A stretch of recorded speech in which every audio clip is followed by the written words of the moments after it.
যখন তোমার কেউ ছিল না, ছিলাম শুধু আমি। আহা, যখন তোমার কেউ ছিল না, ছিলাম শুধু আমি। আহা, এখন তোমার সব হয়েছে, এখন তোমার সব হয়েছে, পর হয়েছি আমিও বন্ধু, পর হয়েছি আমি। আচ্ছা, গানটা কিন্তু খুব কষ্টের, তাই না? মানে এই গানটা কিন্তু বেইমানির পরিচয় বহন করে। মানে যে বেইমান সেই কিন্তু কষ্টের সময় অন্য কাউকে আঁকড়ে ধরে, আর যখন তার খুশির মুহূর্ত আসে তখন সে আর সেই মানুষটিকে কথা মনে রাখে না। অর্থাৎ বেইমানকে উদ্দেশ্য করেই কিন্তু এই গানটা রচনা করা হয়েছিল। হ্যালো বন্ধুরা, কেমন আছো সবাই? আশা করছি তোমরা সবাই ভালো আছো, আর আমিও ভালো আছি। You can hate me, you can love me, but you can't never ever ignore me. এই ঠিক কইছি? হ্যাঁ, মানে তুমি আমাকে লাভ করতে পারো, তুমি আমাকে ভালোবাসতে পারো, তুমি আমাকে ঘৃণা করতে পারো, কিন্তু তুমি আমাকে ইগনোর করতে পারবে না। এই যে একটা বিখ্যাত ডায়লগ, এটা যে আমার জন্য মানে কি বলবো, সর্বৈবভাবে প্রযোজ্য, সেটা আশা করছি তোমরা বুঝতেই পারছো, তাই না? আমার জাস্ট লিটারেলি এরকম করে হাসি পাচ্ছে, বুঝতে পেরেছো? জাস্ট এরকম করে হাসি পাচ্ছে। তো যাই হোক, ভনিতা না করে ভিডিওর মধ্যে ঢুকে যাই। এই ভিডিওটার টাইটেল থাম্বনেল দেখে তোমরা বুঝতেই পেরে গেছো ভিডিওর টপিক অবশ্যই করে মহাসতী। আজ আমার বিজনেস নাম্বারে একজন কমেন্ট করেছে, সুতপা তুমি যদি নিজের জীবনে শান্তি চাও এই নোংরাটাকে ছেড়ে দাও। আরে এই নোংরাটাকেই তো আষ্টে পৃষ্ঠে জড়িয়ে ধরেছিলাম, কি করে ছাড়ি? ওইসব ফালতু কথা। আমি কন্ট্রোভার্সি ক্রিয়েটার, আর কন্ট্রোভার্সিয়াল টপিক আমি যেখানেই দেখব আমি তাকে নিয়েই ভিডিও করব। আর আমার জীবনের শান্তি বিঘ্নিত করা সেটা একমাত্র আমার হাতেই রয়েছে। তো আমি যতক্ষণ না চাইবো, কেউ আমার একটা চুলও বাঁকা করতে পারবে না। আর সেটা এই যে দীর্ঘ 3-4 মাস ধরে তোমরা আশা করছি বুঝতেই পারছো, ঠিক আছে? আর সেটা করতে পারছে না বলেই এত কষ্ট। অ্যাকচুয়ালি এইসব মানুষদের কি কষ্ট জানো তো? লিটারেলি এই সমস্ত মানুষের একটাই কষ্ট যে এরা যেরকমটা চেয়েছিল আমি ঠিক ততটা কষ্টে নেই। কি বলবো, মানে আমি কোনো কষ্টেই নেই। অ্যাকচুয়াল এদের কষ্টটা এই জায়গাতেই। নতবা তো আমি তো এদের সম্পত্তি আমার নিজের নামে লিখে নিইনি, এদের বাড়িতে চুরি ডাকাতি করিনি, এদের পাকা ধানে মই দিইনি, এদের বাড়া ভাতে ছাই দিইনি, বা হেগেও দিইনি এদের বাড়া ভাতে। যদিও বা এরা আমার হাগা নিয়ে দৌড়াদৌড়ি করে, তারপরেও আমি তো এই সমস্ত কিছু করিনি। তাহলে কেন এত কষ্ট এদের লাইফে আমাকে নিয়ে? কেন একই জিনিস নিয়ে বারংবার করছে যেটাতে তাদের কোনো ক্ষতি হয়নি? কারণ তারা যেটা চেয়েছিল যে আমি কষ্টে দুঃখে কেঁদে কেটে আমার বড় লাইভ করবে, আমার বড় ভিডিও করবে, আমার বড় কমিউনিটি পোস্ট দেবে, সেটা করেনি। যেরকমটা কিনা মহাসতীর ক্ষেত্রেও হয়েছে, যেরকমটা কিনা মিনার ক্ষেত্রেও হয়েছে, আরও এরকম অনেকের ক্ষেত্রেই হয়, কিন্তু সেটা আমার ক্ষেত্রে হলো না। এটাই হচ্ছে এদের কষ্টের একমাত্র কারণ। আর সেই কষ্টে নিজের আনন্দকে ভুলে গিয়ে ছটফট করে লাফাচ্ছে কে, আর ফোঁস ফোঁস করে ফোনা তুলছে কে? মহাসতী, যে কিনা নিজের মানুষকেই করে ডাঙ্ক মারে, বুঝতে পেরেছো? সেই মহাসতী। যাই হোক, মহাসতীর গাড়ি কেনার আনন্দ ততটা নেই। আমি ভিডিওতে কি বললাম না বললাম সেটা নিয়েই বেশি ওর ফাটছে, বুঝতে পেরেছো? যদিও ঠিকঠাক বলতো তাহলেও আমি মেনে নিতাম। চলো শুরু করি ভিডিওটা। আজকের কারেন্ট ভিডিও নিয়েই বলতে বসেছি। আজকে একটা ভিডিও ছেড়েছে মহাসতী, যেখানে কিনা ওই ফার্স্ট টু লাস্ট ওই আমাকে নিয়েই বলে গেছে, আর টাইটেলেও আমাকে দিয়েছে, থাম্বনেলেও আমাকে দিয়েছে। হ্যাঁ, মানে আমাকে ঠুকে দিয়েছে। ওর জীবনটা তো আমিময় হয়ে রয়েছি। হ্যাঁ, ওর ফ্যামিলিতে কত সদস্য রয়েছে, ঠিক আছে? ওর জীবনে আশেপাশে আন্ডি সান্ডি কত ব্যক্তি রয়েছে। ওর নিজের স্বামী রয়েছে, নিজের সন্তান রয়েছে, নিজের মা, তারপরে শ্বশুর শাশুড়ি সবাই রয়েছে। এখন তো আবার ননদ হয়েছে। তো এদের সবাইকে সাইডে সরিয়ে দিয়ে ওর জীবনটা শুধুমাত্র সুতোপাময়ই হয়ে রয়েছে, শুধুমাত্র সুতোপাতেই আটকে রয়েছে ওর জীবন। দেখো ওর জীবনে কত বড় অ্যাচিভমেন্ট। সবাই ওকে কংগ্রাচুলেট করেছে, সবার চোখে মুখে খুশি ফুটে উঠেছে, কিন্তু আমার মুখে নাকি জ্বালা ফুটে উঠেছে। অ্যাকচুয়ালি যে যেমন ঢেমনি জগৎ দেখে তেমনি, জানো তো? এটাই হচ্ছে ওর সাথে হয়েছে। আচ্ছা, তো শুধু আমিময় ওর জীবনটা হয়ে রয়েছে। ও আমার থেকেও বাইরেই বেরোতে পারছে না। আমি তাও এই দিক পেলে কন্টেন্ট বানাচ্ছি, ওদিক পেলে কন্টেন্ট বানাচ্ছি। অবশ্যই যদি আমার মন মতন হয় তো, কিন্তু এ দেখো আমাকে ছেড়ে বেরোতে পারছে না, উতরাতেই পারছে না আমাকে ছেড়ে, আমাতেই হাবুডুবু খাচ্ছে। হ্যাঁ, তো ভিডিওর শুরু থেকে যেগুলো দেখেছি আমি সেইগুলো নিয়ে যেগুলো পয়েন্ট আউট করে মানে তোমাদের সামনে প্রেজেন্ট করব সেটা নিয়ে বলবো। তো প্রথমে বলি, যেই গানটা আমি করলাম সেই গানটা হঠাৎ করে এই গানটা কেন করলাম, কারণ আমার সাথে কি পুনরায় কোনো বেইমানি করেছে? না, আর কোনো রাস্তা নেই, আর কোনো জায়গা নেই, আর কোনো স্পেসই নেই যে আমার সাথে আর কেউ বেইমানি করবে। ঠিক আছে, এই লাইনটা আমি তুলে এনেছি, ছোট মা, ও ছোট মা। দেখো, ছোটো মার সঙ্গে আমার কোনো কিছু নেই, না সে আমাকে চিমটি কেটেছে, না আমি তাকে চিমটি কাটবো, কোনো কিছুই নেই। বাট হ্যাঁ, সে মাঝে মধ্যে দিকভ্রষ্ট হয়ে গিয়ে শুধুমাত্র কারোর চোখে ভালো হওয়ার জন্য অযাচিত কারণে, বিনা কারণে আমার পেছনে এসে খোঁচাখুচি করে। তো যাই হোক, আমি সেটাতে মাইন্ড করি না। তো ছোটো মার ব্লগের থাম্বনেলে দেখলাম এই কথাটাই লেখা, এই লাইনটা লেখা, যখন তোমার কেউ ছিল না ছিলাম শুধু আমি, এখন তোমার সব হয়েছে পর হয়েছি আমি। আর তার ভিডিওর, গতকালকের ভিডিওর লাস্টেও গিয়ে এই কথাটুকুই বলেছে, বুঝতে পেরেছো? আর এটা কেন বলেছে গো? হঠাৎ করে এই কথাটা কেন বললো? এই এত আনন্দের মুহূর্ত, হ্যাঁ, গোসাই বাড়িতে এত আনন্দের মুহূর্ত, বন্যা বইছে, যেটা কিনা কেউ করে দেখাতে পারেনি আজ পর্যন্ত, সেটা ওয়ান অ্যান্ড অনলি বৌমা করে দেখিয়েছে, ওই বাড়ির বৌমা করে দেখিয়েছে। তাহলে এখানে তো সবাই কি বলবো, গাড়িতে চুমু খেয়ে খেয়ে ওই গাড়ি পরিষ্কার করতে হবে না, জিভ দিয়ে চেটে পরিষ্কার করে দেবে সবাই মিলে, তাই না? সবাইকে বলছে একটা চুমু খাও, একটা চুমু খাও, হ্যাঁ হ্যাঁ, জিভ দিয়ে চেটে ওই গাড়ি পরিষ্কার করে দেবে। কিন্তু এখানে বিষাদের সুর কেন বইছে? কেন বইছে? আমাদের জীবন, সুখ দুঃখ নিয়ে আমাদের জীবন, ঠিক আছে? সেখানে সুখও থাকবে, দুঃখও থাকবে, কিন্তু যখন চরম সুখে আমরা সম্মুখীন হই তখন কিন্তু দুঃখটা আমাদের মাথায় থাকে না, তাই তো?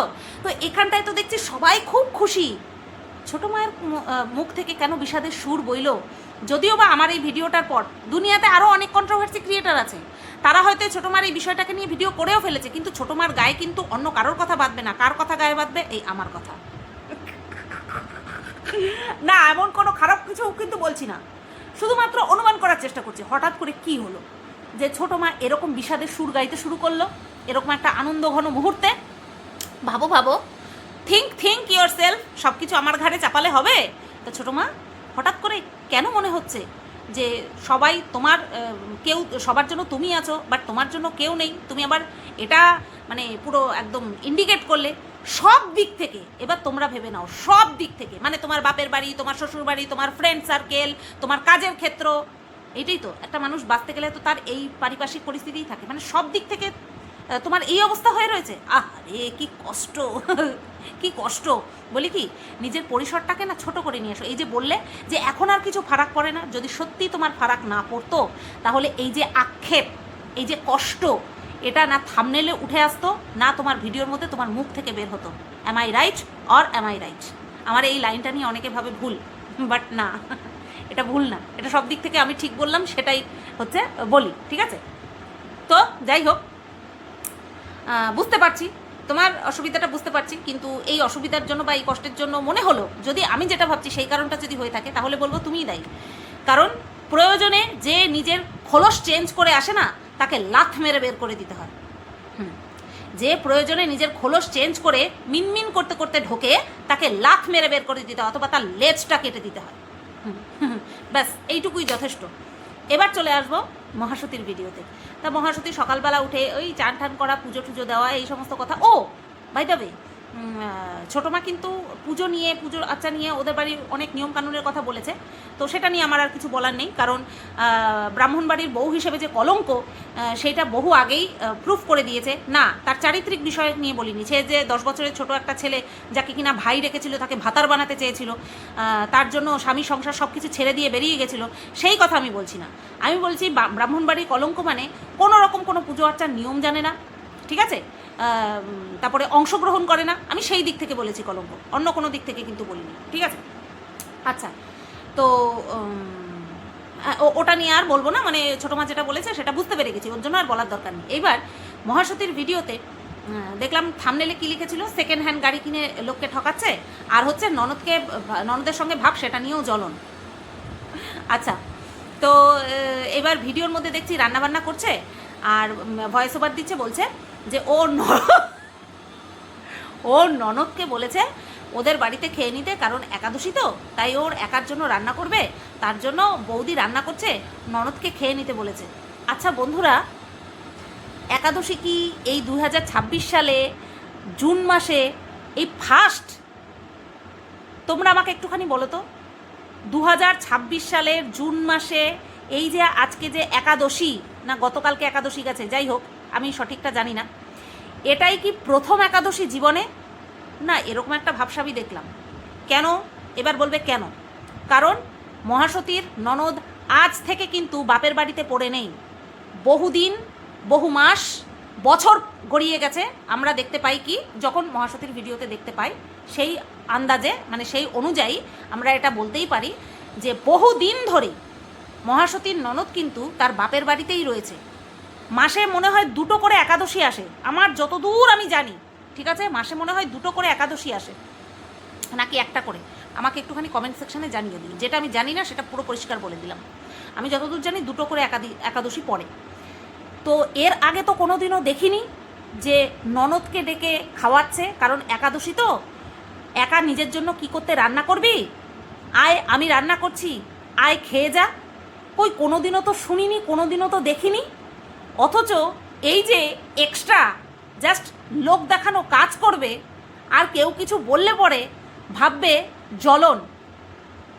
আমি একটা কথা বলি মহাসতী, যে তোর সাথে কাছ থেকে মিশেছে, যে মুখোশের আড়ালে তোর অরিজিনাল ফেসটা দেখেছে না, সে তোর যদি কারোর সাথে ভাব ভালোবাসা দেখে না, সে জাস্ট হাসবে আর ভয় পাবে। কেন বলতো? কারণ যার সাথে মিশছিস তার পিছনে মারার জন্য একটা ছুরি তুই ধার দিচ্ছিস। তাই এই ভাবনাটা থেকে নিজেকে একটুখানি হলেও সরিয়ে নিয়ে আয়, যে আমি জ্বলবো তোর সাথে কাউকে ভাব ভালোবাসা করতে দেখে।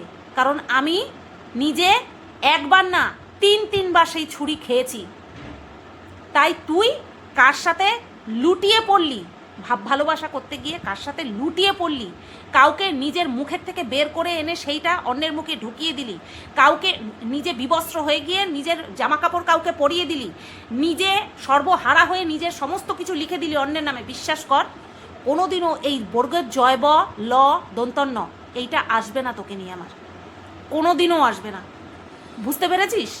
এই জিনিসটা না নিজের মাথায় ঢুকিয়ে নে তুই। কারণ আমি নিজে সরে এসেছি। কি বলেছিলাম? তোর ভালোবাসার 108 তোর মুখের ওপর বলে বেরিয়ে এসেছিলাম। দেখাবো নাকি সেই মেসেজটা মানুষকে? তুই যে বলেছিস যে তোকে আর হারাতে চাই না, তখন কি বলেছিলাম? তোর ভালোবাসার 108 তোর মুখে লাথ মেরে, তোর ভালোবাসার মুখে লাথ মেরে আমি বেরিয়ে এসেছিলাম। তার মানেটা কি? তোর ভালোবাসা, এর থেকে বেশি কিছু তো আর দেখানো যায় না। তোর ভালোবাসা। আচ্ছা, এইবার আর হচ্ছে সেকেন্ড হ্যান্ড গাড়ি।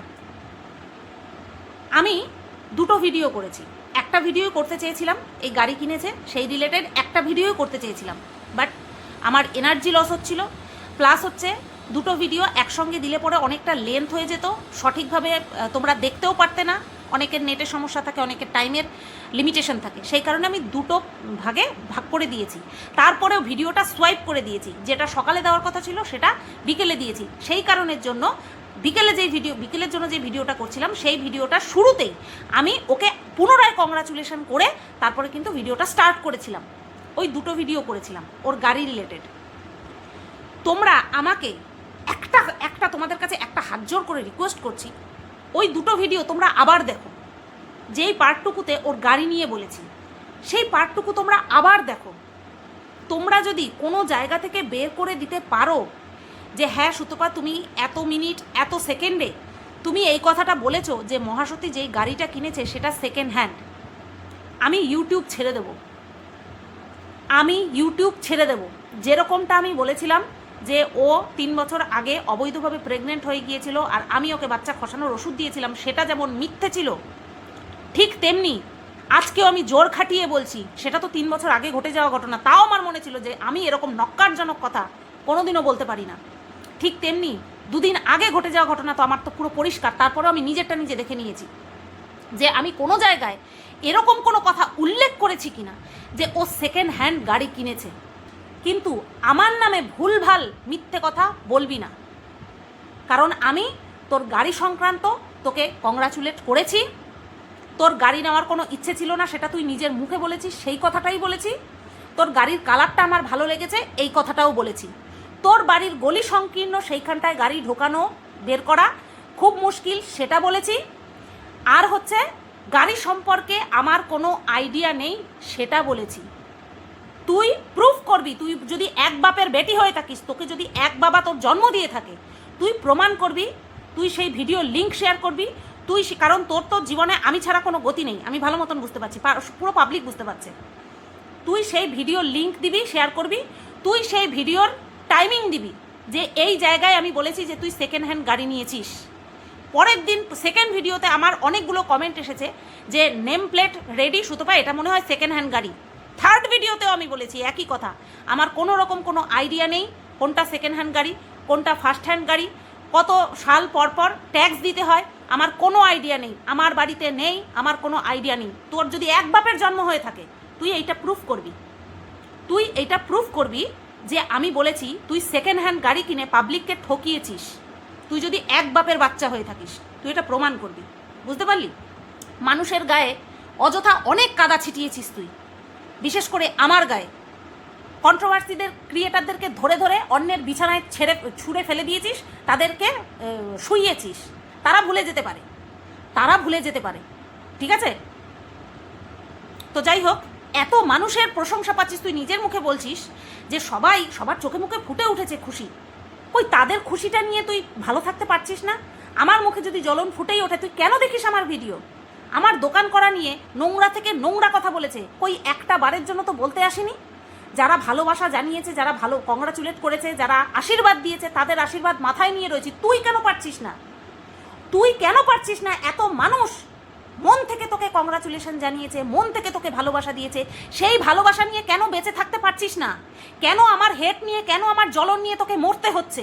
কোয়েশ্চেন কর নিজেকে, নিজেকে কোয়েশ্চেন কর, নিজেকে রেকটিফাই কর, নিজেকে কাউন্সেলিং করা যে কেন এতগুলো মানুষের ভালোবাসা আমার জন্য যথেষ্ট নয়, কেন একটা মানুষের হেট্রেড আমাকে বাঁচতে দিচ্ছে না ঠিক মতন, কেন আমাকে সুস্থ থাকতে দিচ্ছে না। আর স্বীকার কর যে আমাকে ছাড়া, আমাকে ঠোকা ছাড়া তোর গতি নেই। As a blogger, as a এত বড় ব্লগার তুই ব্যর্থ, তুই স্বীকার কর। বুঝতে পেরেছিস? তোর জীবনে এত কিছু অ্যাচিভমেন্ট রয়েছে, তোর সেটা যথেষ্ট নয়, তোর আমাকে ঠুকতে হবে। মানলাম ঠুকছিস, যা, আমাকে বললে পরে ভিউজ হয় সে জানি, কিন্তু লিগাল কথা বল, সত্যি কথা বল। দুদিন আগে না খুব মস্তানের মতন ভাব করে এসেছিলিস এঠো থালাটা নিয়ে, যে তোর মেয়ের নামে নাকি আমি মিথ্যে কথা বলেছি। দর্শক তো তোর মুখে জুতো মেরে তোর কমেন্ট বক্সে টাইম মেনশন করে দিয়েছে। ঠিক তেমনি তুইও টাইম মেনশন করবি আমার ভিডিওর, যে আমি কোথায় বলেছি যে তুই সেকেন্ড হ্যান্ড গাড়ি কিনেছিস। বুঝতে পেরেছিস? বুঝলি? এত বড় চ্যানেল, এত বড় ব্লগার, চুল ছিঁড়ে যে হয়েছিস সেটা এখন পুরো প্রমাণিত। কারণ আমাকে না ঠুকলে পরে তোর হচ্ছে না, তোর ভিডিওতে ভিউজই হচ্ছে না। ভাব তোর কি দশা, তোর কি পরিস্থিতি। বিশ্বাস কর, আমি যদি তোর জায়গায় থাকতাম, আমার যদি ওই রকম পয়েন্ট থাকতো না, ওই রকম আমার যদি সাবস্ক্রাইবার লিস্ট থাকতো, আর এরকম যদি ভিউজ থাকতো, তোকে তো আমি মুততামও না, তোর মুখে তো আমি মুতেও দেখতাম না, তোর মুখে আমি মুততামও না। বুঝতে পারলি? আর সেখানটায় তোর দেখ, তোর রেগুলার আমার মুখ না লাগলে পরে হচ্ছে না, রেগুলার আমার মুখ লাগতে হচ্ছে। এই গেল তুই সেকেন্ড হ্যান্ড গাড়ি কিনেছিস সেটা নিয়ে কথা। এবার আসি তোর কমেন্ট বক্সে একটা কমেন্ট, যেটা কিনা তুই ননদকে নিয়ে তোকে করেছে। এক মিনিট। কমেন্টটা যেই করেছে, যাই হোক, কমেন্ট কর্তার নাম আমি কখনো বলি না, লিখেছে এতদিন তো ননদের এত ভালোবাসা দেখিনি, অন্যদিকের ভালোবাসা দেখেছি। ওই সব দিক দিয়ে লাথি খেয়ে এখন ননদের এত ভালোবাসা তোমার দ্বারাই সম্ভব, এইসব সম্ভব। সে ওকে ডাইরেক্ট কমেন্টটা করেছে, উত্তর দিয়েছে, শুনো, ননদ আছে তাই ভালোবাসা আছে।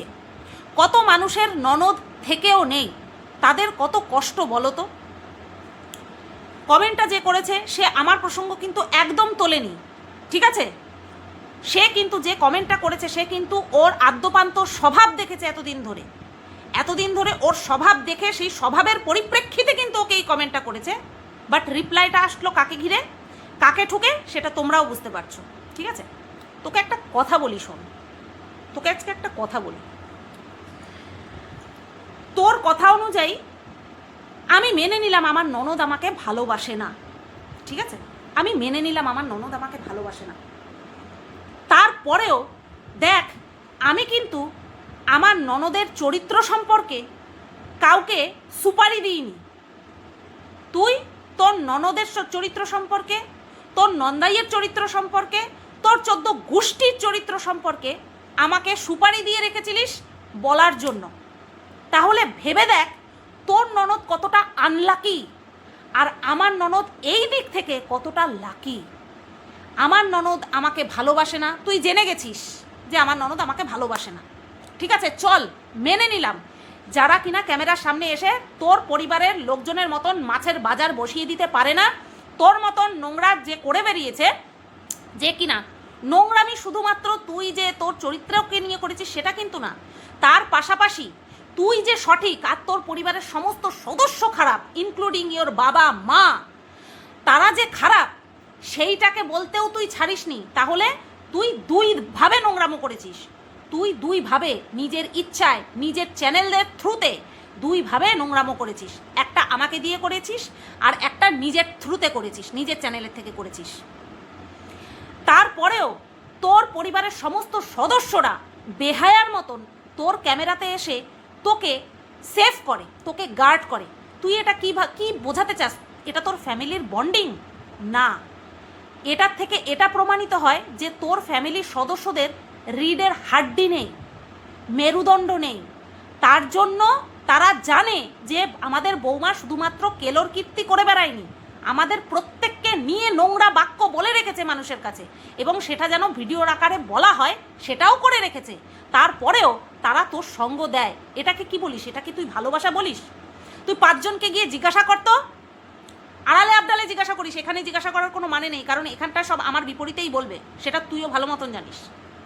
আড়ালে আবডালে গিয়ে জিজ্ঞাসা করিস তো যে তোমরা যদি তোমাদের ফ্যামিলির মেম্বারদের নাম করে এরকম গুণগান গেয়ে রাখো, যেটা কিনা আমি করে রেখেছি, তাহলে তোমাদের ফ্যামিলির লোকজন কি তোমাদেরকে মেনে নেবে? জিজ্ঞাসা করিস তো, দেখিস তো উত্তরটা কি আসে। উত্তরটা কি আসে জিজ্ঞাসা করিস। তোর ননদের সঙ্গে তোর বন্ডিংয়ের আসল কারণটা কি? কি ভালোবাসা? তোর ননদের সেলফ রেসপেক্ট বলে কিছু আছে?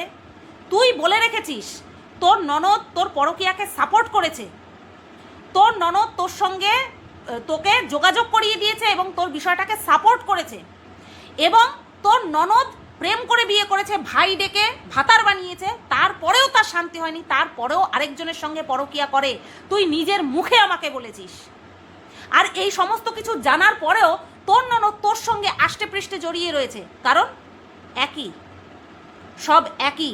সেলফ রেসপেক্ট আগে না।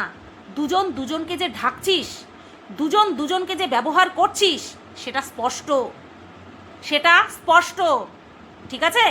ওইদিকে শিলিগুড়ির যে ছিল, সে তোকে যখন বলেছিল 3 জন কনফারেন্স কলে ছিলাম, 3 জন ভিডিও কলে ছিলাম, কনফারেন্স তো না, 3 জন কলে ছিলাম, সে বলেছিল যে কোনোদিনও যদি ওই তৃতীয় ব্যক্তি, মানে তোর জীবনের তৃতীয় ব্যক্তি যদি সামনে এসে দাঁড়ায়, সে গলায় পাড়া দেবে। শিলিগুড়ির মহিলা বলেছিল। তুই ঝপাং করে ওই কলটা থেকে কেটে বেরিয়ে গেলি। তোকে আমি পার্সোনালি ফোন করলাম, ভিডিও কল করলাম, কিরে তুই ওইভাবে বেরিয়ে আসলি কেন? তখন কি বললি? যে দেখলি তো কিভাবে বললো। আমি তখন কি বললাম? সহ্য করতে পারিসনি বল? বলে ওই কারণেই তো বেরিয়ে আসলাম। তুই নিজের মুখে বলেছিস যে ওই কারণের জন্যই তো বেরিয়ে আসলাম। ওইভাবে বলছে আমি সহ্য করতে পারছি না। তুই দেখেছিলিস, বুঝতে পেরেছিলিস, আর আমিও হাত তুলে দিয়েছিলাম। যদি কোনোদিনও আমার থ্রুতে তোর কাছে যোগাযোগ করার কথা বলে ওই তৃতীয় ব্যক্তি, বা তুইও বলিস, আমি কিন্তু খবরদার না। আর এই প্রত্যেকটা কথা ওয়ার্ড বাই ওয়ার্ড সত্যি আমি বলেছিলাম। এই কারণে আমাদের সঙ্গে সুবিধা করতে পারিসনি, আমার সঙ্গে, আমি আর কারো কথা বলবো না, আমার সঙ্গে সুবিধা করতে পারিসনি, বুঝতে পারলি? এই কারণেই ননদ এখন তোর কাছে প্রিয় হয়ে গেছে বলে মনে হয়। আর কোন জায়গা থেকে তোর মনে হলো যে তোর ননদের সঙ্গে ভাব হয়েছে বলে আমার জ্বলন? আমি শুধু বলছি ননদের সঙ্গে এখন পীড়িত হয়েছে বেশি। হ্যাঁ, তুই তো এটাই করিস, যখন তোর যার সাথে পীড়িত হয় তখন তুই তার জন্য একেবারে নিজের তলার বস্ত্রটা পর্যন্ত খুলে দিতে পারিস। তুই এরকমভাবে কাউকে ভালোবাসিস যখন ভালোবাসিস। আর যখন তোর কারোর সাথে বনে না, তখন তুই যে তার জন্য কি করতে পারিস, তার পিছনে যে কি করতে পারিস সেটাও সবার জানা আছে। আর সেই তালিকায় তোর নিজের জন্মদাত্রী পর্যন্ত ছাড় পায়নি, তোর নিজের জন্মদাতা ছাড় পায়নি। আমরা কোন ছাড়? এই যে চুল্লিতে বসে বসে বলছিলি না যে একজন তো খুশিই হতে পারেনি, কারণ তার চোখে মুখে জ্বলন ফুটে উঠেছে, কারণ তার পোল আমি খুলে দিয়েছি। তুই পোল খোলার কে? তুই পোল খোলার কে? তুই নিজের চরিত্র সামলা, বুঝতে পারলি? তুই নিজের চরিত্র সামলা।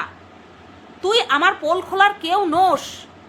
দেখ না, যেরকমটা চেয়েছিলি সেরকমটা হয়নি, সেই কারণে জ্বলতে জ্বলতে জ্বলতে জ্বলতে আজকে তোর আমাকে নিয়ে প্রত্যেক দিন ভিডিও দিতে হচ্ছে, প্রত্যেকটা দিন। যদি আমাকে তেলে বেগুনে জ্বলিয়ে কিছু করতে পারিস, এই যে রিপ্লাই করেছিস না টকবক করে, যদি এতই সস্তা হতো রে সব কিছু, তাহলে তো অনেক আগে অনেক কিছু হয়ে যেত। তবে তোকে একটা কথা বলি, এই যে তুই বলছিস না পোল খুলেছিস, তুই আমার অনেক বড় উপকার করেছিস। তুই আমার অনেক বড় উপকার করেছিস। আর সেটা কি? কোনো ভালো জিনিস আর এখানে রিভিল নয়, কোনো ভালো জিনিস এখানে আর এক চুলও রিভিল নয়। তবে তুই যে বলছিস তুই পোল খুলেছিস, তার জন্য আমার অনেক বড় উপকার হয়েছে, সেটা আমি বলবো না। আর এই কারণের জন্যই তো আমার মুখে চোখে কোনো জায়গায় তুই কষ্টের ছাপ দেখতে পাবি না, আর সেটা দেখতে না পেয়েই তুই চিরবির করে জ্বলবি, বুঝতে পারলি? চিরবির করে জ্বলবি। ওই যে বললাম আমার ননদ আমাকে ভালোবাসে না তোর কথা অনুযায়ী, তারপরেও আমি আমার ননদের চরিত্র বিক্রি করতে বসিনি। আর অ্যাকচুয়ালি আমার ননদ তোর ননদের মতন চরিত্রহীন নয়। হ্যাঁ, আমার ননদ, আমি খারাপ হতে পারি, আমি নোংরা হতে পারি মানুষের কাছে, আমার ননদ চরিত্রহীন নয়। তুই বিক্রি করেছিস তোর ননদের চরিত্র খারাপ, তার জন্যই তো তুই বিক্রি করেছিস। তোর ননদ ভাই ডাকতে ডাকতে ভাতার বানিয়ে ফেলেছে, লেপের তলায় ইন্টু কুলুকুলু করতো, তাই না? তুই বলেছিলিস। তা তোর ননদের চরিত্র খারাপ, তারপরেও তোর ননদ পরকিয়া করে বেড়াচ্ছে। তা তোর ননদের চরিত্র খারাপ, সেই কারণেই তুই আমাকে দিয়ে বলিয়েছিলি। তোর ননদের বর কি অপকর্ম করে, তার জন্য তোদের বাড়িতে পুলিশ এসে হামলা করে, তুই নিজের মুখে বলেছিলিস, করে বলে না বলেছিলি। তো আমার নন্দাই খেটে খায়, মুদি দোকান তার, ঠাকুরের আশীর্বাদে ভালো চলে। আমার ননদ একদম এ ক্লাস চরিত্র, তো আমি আমার ননদের বদনামটা করব কি করে? তোর ননদ চরিত্রহীন, তুই তোর ননদের চরিত্র নিয়ে বলাবলি করেছিস, তার জন্য তোদের মধ্যে এত ভাব ভালোবাসা। আমি খারাপ তো, আমি নোংরা, আমার ননদ খুব ভালো, তার জন্য আমাদের মধ্যে মিল নেই, বুঝতে পারলি? আর আমি খারাপ, তারপরেও কিন্তু আমি আমার ননদের সম্পর্কে কোনো রকম কোনো কিছু বলিনি। চরিত্র তো শুধুমাত্র পরপুরুষের দিকে তাকালো সেই নিয়েই তো হয় না, অন্য অনেক দিক থেকে পুরো বিষয়টা নিয়েই চরিত্র হয়। তো আমি আমার ননদকে নিয়ে কোনোদিনও বলতে বসিনি তোর মতন, বা কাউকে বলিও নি আমার ননদকে নিয়ে বল, বুঝলি? ফারাক রয়েছে, ফারাক থাকবে। ননদকে নিয়ে বুকনিবাজি মারতে বসেছে, বলে না দুই কান কাটারা রাস্তার মাঝখান দিয়ে যায়, তোর হাল হয়েছে সেটা। আর এক বাপ যদি তোকে জন্ম দিয়ে থাকে, তুই আমার ওই পার্টটুকু শেয়ার করবি যেখানটায় আমি স্টেটমেন্ট দিচ্ছি যে তুই সেকেন্ড হ্যান্ড গাড়ি কিনে মানুষকে ঠকিয়েছিস। এর কথা অনুযায়ী ওই নোংরা অ্যালিগেশনটাও আমার উপরে দিয়েছিলি যে আমি নাকি বলেছি যে তুই 3 বছর আগে বাচ্চা তোর পেটে চলে এসেছিল অবৈধভাবে। ভগবান সব দেখছে, বুঝলি? ভগবান সবার সবটা দেখছে, বেশি না একটুখানি হলেও ভয় পাস যে যেই মানুষটা কেউ ছিল না পাশে, সেই মানুষটা আমার হাত ধরেছিল, সবসময় সৎ পরামর্শ দিয়েছে, যেটা কিনা তোর বুকে ধক হয়নি। তুই যার সঙ্গে যুক্ত হয়েছিলি সে এসে বলে গেছে যে আমি সবসময় তাকে সৎ পরামর্শ দিয়েছি, তোদের দুজনকে সৎ পরামর্শ দিয়েছি, কেউ ছিল না। সেই মানুষটাকে বিনা কারণে তো ছেড়ে দে, বিনা কারণে বদনাম করার চেষ্টা করছিস। ভগবানকে একটুখানি হলেও ভয় পা, কারণ তোর আয়ু এই পর্যন্ত না, তোকে আরও বাঁচতে হবে, আর এই কর্মফলও ভোগ করতে হবে, বুঝলি? তোর ননদের চরিত্র খারাপ তাই তুই বলেছিস, আর তোর ননদও জানে যে হ্যাঁ সত্যি তো আমার সম্পর্কে তো বৌদি অনেক কিছু জানে, তাই বৌদির সঙ্গে আমি গলাগলি করি, আমার ননদের এরকম কোনো দায় নেই, বুঝলি? আর ওই যে বললাম, এক বাপের ঔরসে যদি জন্ম হয়ে থাকিস প্রমাণ করে দেখাবি, একদম র ফুটেজ দিবি, কোনো রকম কোনো এডিট মারাবি না, কোনো রকম কোনো এডিট মারবি না, একদম র ফুটেজ দিবি যে আমি এই জায়গায় এই ভিডিওতে বলছি, এই সেকেন্ড এই মিনিট। বানচাল মেয়ে ছেলে। চলো সবাই ভালো থেকো, সুস্থ থেকো, টাটা।